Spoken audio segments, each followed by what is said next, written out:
coming from England and working at Royal Birkdale, and links courses are known to be kind of very minimalistic, but a nice touch to honor Arnold Palmer is a plaque on the 16th fairway where he hit just the most incredible, audacious shot and went on to win the 1961 British Open, and just to acknowledge that they wouldn't do that for any normal touring golfer, but just how big Arnold Palmer was and how significant that moment was, and probably raising the profile of the Open too.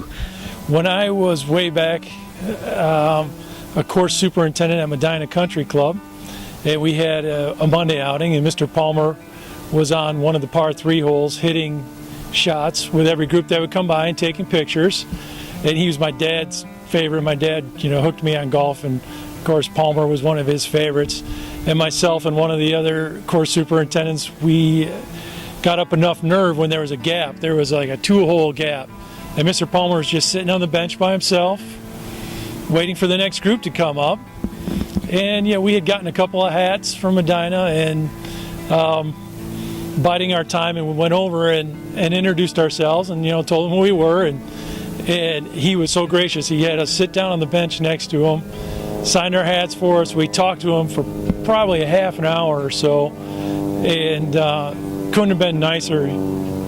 Just everything you hear about, people have the same story over and over again about Mr. Palmer, and I got to experience it. So it was terrific. And then the funny thing was about an hour later, we're on cloud 9. You hear somebody that was in charge of the outing, running the corporate event, I could hear over one of the radios saying, "We've got to get the ground. There's grounds guys that have been pestering Mr. Palmer. We need to make sure to keep them away from Mr. Palmer." And I was the grounds guy that was pestering him, but he sure didn't seem like he minded.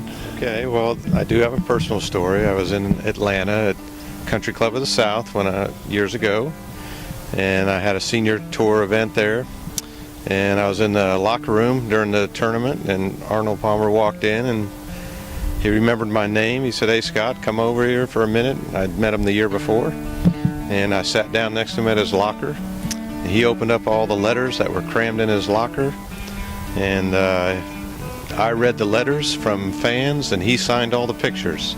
So I thought, how precious is this? I'm sitting right next to him, and he's autographing all his pictures, and I'm reading his letters that people wrote to him. That was a pretty amazing day.